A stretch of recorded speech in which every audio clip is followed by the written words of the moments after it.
చాలామంది ఇంటర్మీడియట్ అయిపోయిన parents and వాళ్ళ స్టూడెంట్స్ అడుగుతున్న క్వశ్చన్, ఈ సంవత్సరం 2026లో బీటెక్లో ఈసీఈ బ్రాంచ్ తీసుకోవచ్చా, లేదా అందరితో పాటే మేము కూడా సిఎస్సి బ్రాంచ్లోనే జాయిన్ అవ్వాలా, సిఎస్సి ఏఎంఎల్ మాత్రమే టాప్ బ్రాంచా, ఈసీఈ టాప్ బ్రాంచ్ కాదా అని చాలామంది అడుగుతున్నారు.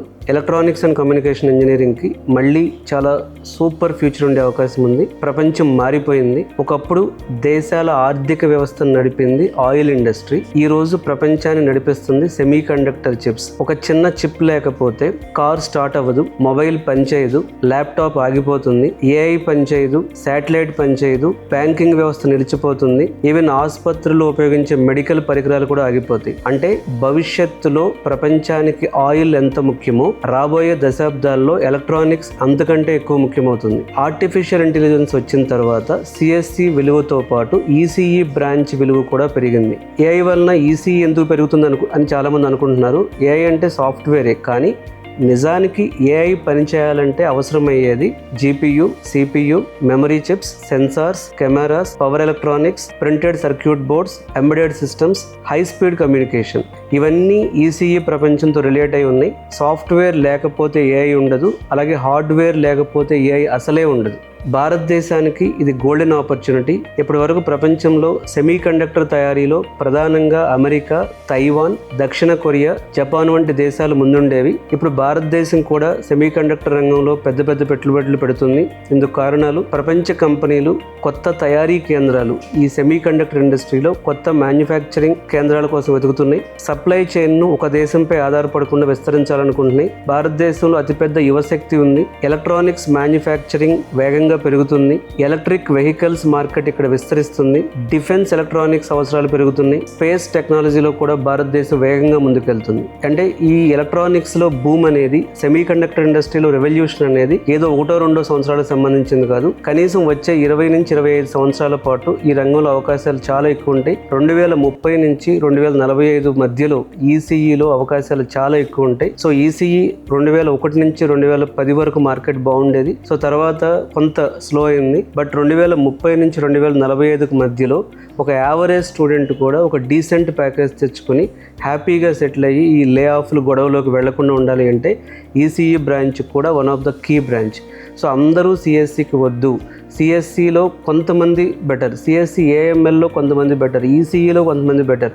సో మనం ఎప్పుడైనా సరే కోర్ బ్రాంచెస్లో ఇనిషియల్గా శాలరీలు తక్కువ ఉంటాయి, ఒక 5-6 ఏళ్ల పాటు. కానీ ఎక్స్పీరియన్స్ పెరిగే కొద్దీ ఈ ఈసీఈ బ్రాంచ్లో కూడా టాప్ ఎంఎన్సీ కంపెనీలు, top product based companies, Nvidia లాంటి కంపెనీస్ చాలామందిని హైర్ చేస్తున్నాయి. కాబట్టి కొంతమంది స్టూడెంట్స్ ఈసీఈ బ్రాంచ్కి వెళ్ళటం తప్పే కాదు. అందరూ సాఫ్ట్వేర్ ఇండస్ట్రీ, అందరూ సిఎస్సి ఏఎంఎల్ జోలికే వెళ్ళకండి.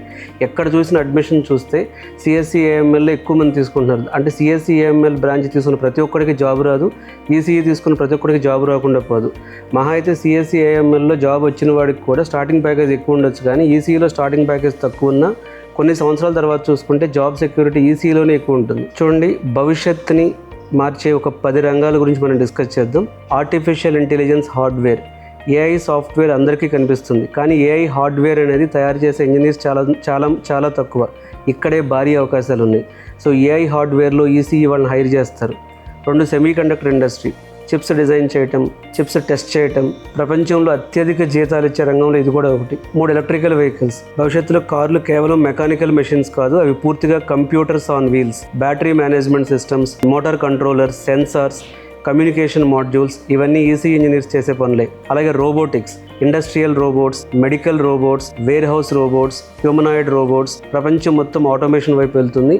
ఈ రోబోటిక్స్ ఇండస్ట్రీలో వర్క్ చేసేది కూడా ఈసీఈ వాళ్ళే. Space technology, satellites, launch vehicles, navigation systems, communication systems, space electronics అవసరం మరింత వేగంగా పెరుగుతుంది.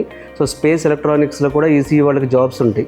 అలాగే డిఫెన్స్ ఎలక్ట్రానిక్స్. ఇవాళ ప్రపంచం ఉన్న పరిస్థితులు చూస్తే మనకి రష్యా ఉక్రెయిన్ వార్ కానీ, ఇజ్రాయెల్ పాలిస్తీనా వార్ కానీ, అమెరికా ఇరాన్ ఇజ్రాయెల్ లెబనాన్ ఈ వార్ కానీ, ఇవన్నీ చూస్తే మనకి ప్రపంచంలో ఉద్రిక్త పరిస్థితుల్లో డిఫెన్స్ మీద చాలా ఎక్కువ ఇన్వెస్ట్ చేస్తున్నారు. సో ఇందులో డిఫెన్స్ ఎలక్ట్రానిక్స్లో వాడేటటువంటి radar, missile guidance, communication, electronic warfare, drone technology, ఈ రంగంలో కూడా ఎలక్ట్రానిక్స్కి తిరుగులేదు.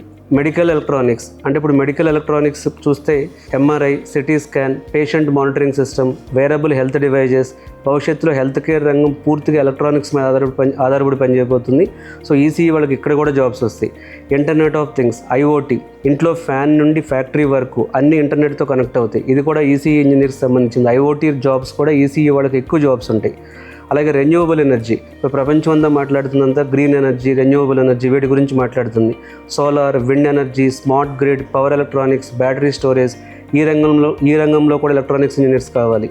అలాగే smart manufacturing, industry 4.0, automation, industrial AI, sensors, industrial networking, ఈ రంగంలో కూడా లక్షల ఉద్యోగాలు ఈసీఈ వాళ్ళకి వస్తాయి. ఒక ఈసీఈ గ్రాడ్యుయేట్కి సాఫ్ట్వేర్ మాత్రమే కాదు, చాలా విభిన్నమైన కెరీర్ మార్గాలు ఉన్నాయి.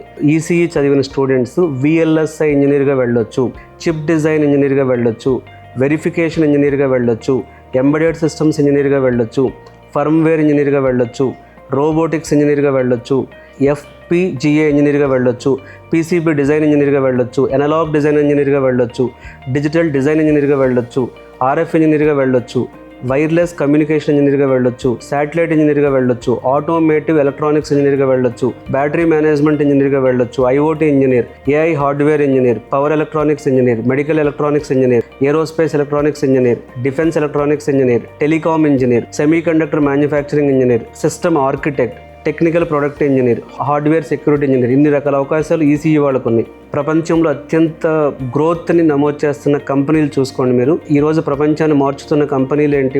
వాటి ప్రతి కంపెనీ వెనక ఎలక్ట్రానిక్స్ ఉంది. అది ఏఐ కంపెనీ అయినా సరే, ఈవీ కంపెనీ అయినా సరే, స్పేస్ కంపెనీ అయినా సరే, రోబోటిక్స్ కంపెనీ అయినా సరే, ప్రతిదానికి కూడా బలమైన హార్డ్వేర్ అవసరం. ఈసీఈ చదివే వాళ్ళు తప్పక నేర్చుకోవాల్సిన స్కిల్స్ చూడండి. డిగ్రీ ఒకటే సరిపోదు, ఈ స్కిల్స్ ఉంటేనే ఇండస్ట్రీలో విలువ పెరుగుతుంది. ప్రోగ్రామింగ్ రావాలి, C++, పైథాన్, హార్డ్వేర్ తెలియాలి, digital electronics, analog electronics, embedded systems, micro controllers, అలాగే డిజైన్ తెలియాలి, PCB design like Verilog, system Verilog, future skills, IoT కానీ, AI బేసిక్స్ కానీ, ఎడ్జ్ AI కానీ, కంప్యూటర్ విజన్ కానీ, కంప్యూటర్ ఆర్కిటెక్చర్ కానీ, అలాగే FPGA, cyber security for embedded systems, communication skills ఉండాలి, problem solving skills ఉండాలి, టీమ్ వర్క్ ఉండాలి, ప్రజెంటేషన్ స్కిల్స్ ఉండాలి. ఇవి నిజమైన ఎంప్లాయబిలిటీ స్కిల్స్ ఇవి. ఇకపోతే ఇక్కడ పేరెంట్స్ కంపేర్ చేసేది CSE వర్సెస్ ఈసీఈ. చాలామంది CSEనే భవిష్యత్తు అనుకుంటారు, కానీ ఒక విషయం గుర్తుపెట్టుకోండి, సాఫ్ట్వేర్ లేకపోతే హార్డ్వేర్ పనిచేయదు, హార్డ్వేర్ లేకపోతే సాఫ్ట్వేర్ పనిచేయదు. ఈ రెండు సమానంగా అవసరం. CSE ప్రపంచానికి బ్రెయిన్ అయితే ఈసీఈ ప్రపంచానికి heart and nervous system.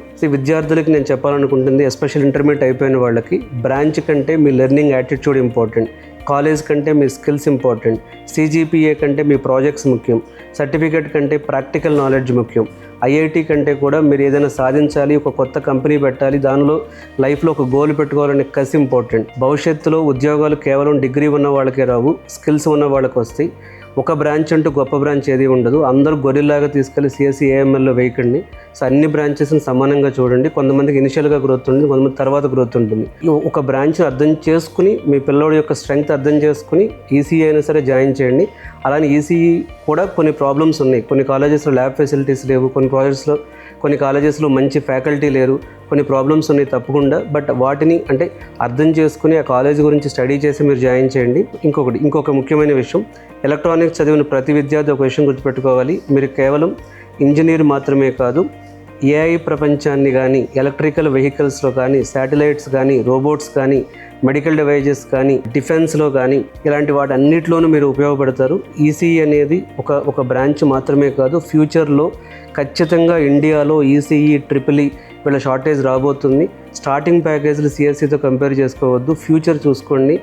Future అంటే ఒక 20 ఏళ్ళ తర్వాత చూసుకుంటే ఈసీఈ వాళ్ళకు కూడా ప్యాకేజెస్ వైజ్ కానీ, ఫ్యూచర్ వైజ్ కానీ, గ్రోత్ వైజ్ కానీ, కంపెనీస్ వైజ్ కానీ, ఈవెన్ వాళ్ళు ఓన్గా స్టార్టప్స్ ఈసీఈలో పెట్టాలన్నా కానీ అద్భుతమైన అవకాశాలు ఉన్నాయి.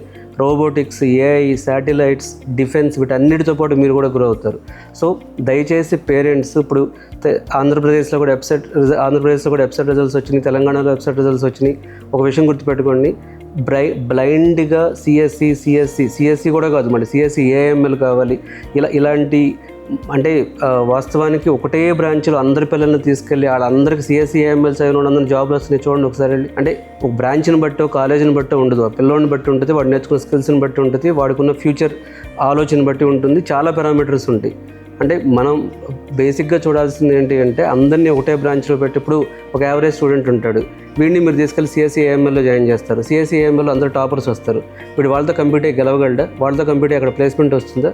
మీ పిల్లడు యావరేజ్ స్టూడెంట్ అయినప్పుడు ఆ సిఎస్సిని వదిలిపెట్టేసేసి ఆ కాంపిటీషన్లోకి తీసుకెళ్లకుండా ఈసీలోనో ట్రిపుల్ఈలోనో జాయిన్ చేస్తే ఏమవుతుంది, అక్కడ వీడికంటే తక్కువ చదివేవాళ్ళు ఉంటారు. అప్పుడు వాళ్ళతో పోల్చుకుని వీడికి ప్లేస్మెంట్ ఛాన్స్ ఎక్కువ ఉంటుంది. సో ఇలాంటి చాలా విషయాలు ఆలోచించుకుని జాగ్రత్తగా బ్రాంచ్ని సెలెక్ట్ చేసుకోండి, జాగ్రత్తగా కాలేజ్ సెలెక్ట్ చేసుకోండి. మీకు బ్రాంచ్ సెలక్షన్లో కానీ కాలేజ్ సెలక్షన్లో కానీ డౌట్స్ ఉంటే ఈ వీడియోలో చిన్న నెంబర్ కాల్ చేసి నా అపాయింట్మెంట్ తీసుకుని ఫ్రీ కెరీర్ గైడెన్స్ పొందొచ్చు. Thank you.